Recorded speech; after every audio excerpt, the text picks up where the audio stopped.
भगवान श्री कृष्ण बोले, हे अर्जुन, इस संसार रूपी पीपल के वृक्ष को अविनाशी कहा गया है। इसके मूल को आदि पुरुष परमेश्वर, शाखाओं को ब्रह्मा और पत्तों को वेद कहा गया है। इस संसार रूपी वृक्ष को जो पुरुष तत्व से जान ले जाता है, वह वेदों के तात्पर्य को जानने वाला है। इस वृक्ष के तीनों गुणों वाली, जल के द्वारा बढ़ी हुई, विषय भोग रूपी कोंपलों वाली देव, मनुष्य और पशु पक्षियों की योनियां, शाखाएं नीचे और ऊपर सर्वत्र फैली हुई है। मनुष्य लोक में कर्मों के अनुसार अहंकार, ममता और वासना रूपी जड़ें नीचे ऊपर सभी लोकों में फैली हुई हैं।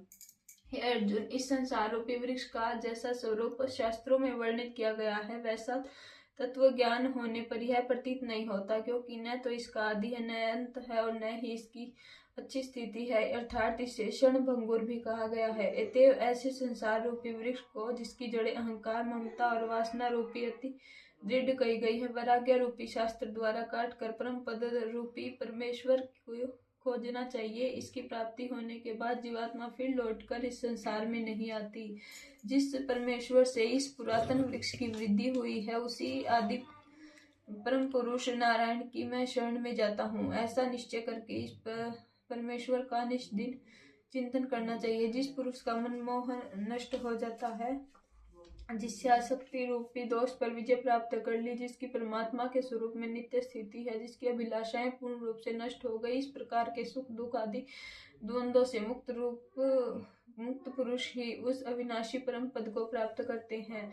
जिस परम पद को प्राप्त करने के पश्चात मनुष्य लौटकर पुनः इस संसार में नहीं आता, उस प्रकार को न तो सूर्य प्रकाशित कर सकता है और न चंद्र और न अग्नि, वही मेरा परम धाम कहलाता है। इसी शरीर में यह सनातन जीवात्मा मेरा ही अंश है, तथा यही प्रकृति में स्थित मन और पांचों इंद्रियों को आकर्षित करता है। जिस प्रकार वायु गंध को उसके स्थान से ग्रहण करके ले जाती है, उसी प्रकार देह आदि का स्वामी जीवात्मा भी इसी शरीर का त्याग करता है। उससे मन सहित इंद्रियों को ग्रहण करके जिस शरीर को प्राप्त करता है, उसमें जाता है। जीवात्मा स्त्रोत, नेत्र और त्वचा तथा रसना, घ्राण और इन सबके सहारे से ही विषय भोगों का सेवन करता है। शरीर को छोड़कर जाते हुए शरीर में स्थित हुए तथा विषय को भोगते हुए इस प्रकार तीनों गुणों से युक्त हुए पुरुष को अज्ञानी नहीं जान सकते।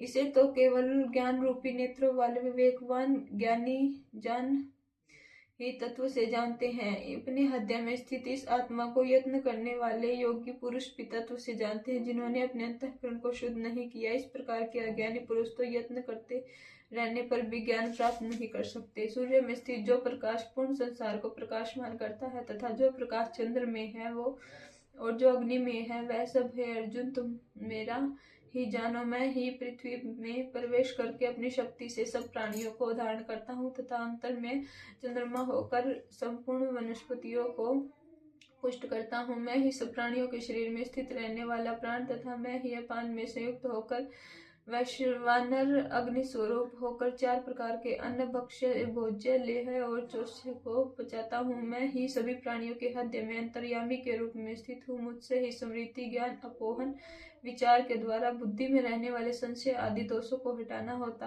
है। सब वेदों द्वारा मैं ही जानने योग्य हूँ। वेदांत का कर्ता और वेदों का जानने वाला भी मैं ही हूँ। इस जगत में नाशवान अविनाशी दो प्रकार के पुरुष है। इसमें संपूर्ण सृष्टियों के प्राणियों के शरीर को नाशवान और जीवात्मा अविनाशी है।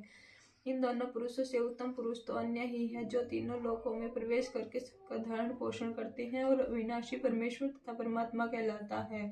वह अविनाशी परमेश्वर और परमात्मा मैं ही हूँ, क्योंकि मैं नाशवान जड़ वर्ग क्षेत्र से सर्वथा दूर हूँ और अविनाशी महात्मा से भी उत्तम हूँ। इसलिए लोक में तथा वेदों में मैं पुरुषोत्तम के नाम से प्रसिद्ध हूँ। हे अर्जुन, इस जो ज्ञानी जन मुझे इस प्रकार तत्व से पुरुषोत्तम जानता है, ऐसा सर्वत्र ज्ञानी पुरुष सब प्रकार से नित्य निरंतर मुझ वासुदेव परमेश्वर में ही स्मरण करता रहता है। हे अर्जुन, इस प्रकार यह अति रहस्य युक्त गोपनीय शास्त्र का ज्ञान मैंने तुम्हें कराया है। जो प्राणी इसे तत्व से अर्थात आत्म ज्ञान से जान जाता है, इसके लिए अन्य कुछ भी जानना शेष नहीं रहता, अर्थात वह ज्ञानी पुरुष कृतार्थ हो जाता है। इति श्रीमद् भागवत गीता रूपी उपनिषद एवं ब्रह्म विद्या तथा योग शास्त्र विषयक श्री कृष्ण और अर्जुन के संवाद में पुरुषोत्तम योग नामक मंत्रवाद है। पंचदश अध्याय का महात्म्य। हे पार्वती, भगवान शंकर पार्वती से बोले, अब तुम श्री गीता जी के 15वें अध्याय के पाठ का महात्म्य सुनो। इसके श्रवण मात्र से प्राणी को परम पद की प्राप्ति होती है। प्राचीन काल में जम्बूद्वीप के उत्तरी भाग में स्थित गौरव नगर में कृपा सिंधु नाम का एक राजा राज करता था। उसका सेनापति सर्वमेरुदंड अत्यंत बलशाली और पराक्रमी था। एक दिन सेनापति के मन में विचार आया कि अपने राजा का वध करके यदि मैं स्वयं राजा बन जाऊं तो मेरे लिए अत्यंत उचित होगा। सेनापति सर्वमेरुदंड अभी अपने विचारों को क्रियान्वित करने की योजना बना ही रहा था कि एकाएक उसे काल में आ घेरा। गंभीर बीमारी का शिकार होकर वह तुरंत परलोक सिधार गया। अनेक योनियों के कष्टों को भोगता हुआ अंत वह सिंधु देश में अश्व योनि को प्राप्त हुआ। वह अश्व अत्यंत बलशाली और देखने में उच्च श्रवा के समान सुंदर था। उस घोड़े ने एक वैश्य ने अपने राजा को भेंट देने के लिए खरीद लिया। जब राजा कृपा सिंधु ने वह घोड़ा देखा तो उसे बड़ी प्रसन्नता हुई। एक दिन राजा कृपा सिंधु उस घोड़े पर सवार होकर शिकार के लिए निकल पड़े। जंगल में एक हिरण का पीछा करते करते वे बहुत दूर निकल गए। जब उन्हें प्यास लगी तो राजा ने अश्व को एक छायादार पेड़ से बांधकर जल खोजने का प्रयास किया। सौभाग्य से कुछ ही दूरी पर राजा को एक तालाब दिखाई दिया। तालाब के पास एक छोटी सी कुटी भी थी। शायद उसमें कोई बड़ा तपस्वी रहता था। राजा ने तालाब पर पहुंचकर अपनी प्यास बुझाई और घोड़े को भी पानी पिलाने की सोचकर उसकी ओर आ ही रहा था कि आते हुए एक ताड़पत्र दिखाई दिया। उस ताड़पत्र पर लिखा हुआ था कि जिज्ञासावश राजा ने उसे उठा लिया तथा उस पर लिखी इबारत को पढ़ते हुए घोड़े की ओर बढ़ने लगे। ताड़पत्र पर लिखी इबारत को सुनकर राजा का वह घोड़ा तुरंत ही भूमि पर गिर पड़ा और मृत्यु को प्राप्त हुआ। एक दिव्य विमान पर आरूढ़ हो वह विष्णु लोक की ओर प्रस्थान कर गया। यह घटना देख को बड़ा विस्मय हुआ। वह वहां बनी कुटी के पास पहुंचा और इस घटना को राजा ने कुटी में बैठे हुए तपस्वी से कह सुनाया। राजा की बात सुनकर तपस्वी ने कहा, राजन, क्या तुम इस घटना का कारण जानना चाहते हो? हाँ महात्मन, कृपा करके यह बताइए कि मेरे घोड़े को ऐसी गति किस प्रकार प्राप्त हुई है। राजन, जिस ताड़पत्र पर लिखी इबारत का तुमने उच्चारण किया था, वास्तव में वह श्री गीता जी के 15वें अध्याय का मात्र आधा श्लोक था। उसे मैंने ही अपने शिष्य को कंठस्थ करने के लिए ताड़पत्र पर लिख कर दिया था।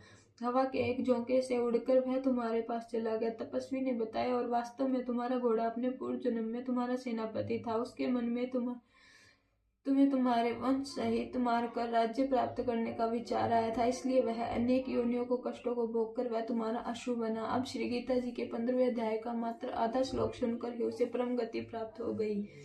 तपस्वी की बात सुनकर राजा को बड़ा आश्चर्य हुआ। हे नीलकंठ, पार्वती बोली, वास्तव में यह तो आश्चर्य की बात है। श्री गीता जी के 15वें अध्याय के मात्र आधे श्लोक में ही इतनी कल्याणकारी शक्ति छुपी हुई है और पूरे अध्याय में अवश्य ही कल्याणकारी शक्ति का भंडार छुपा होगा। अवश्य महादेवी, भगवान शंकर बोले। इसके पश्चात राजा ने भी नगर में आकर गीता के 15वें अध्याय का पाठ शुरू कर दिया और अपने अंत काल के पश्चात वह भी परम पद को प्राप्त हुआ।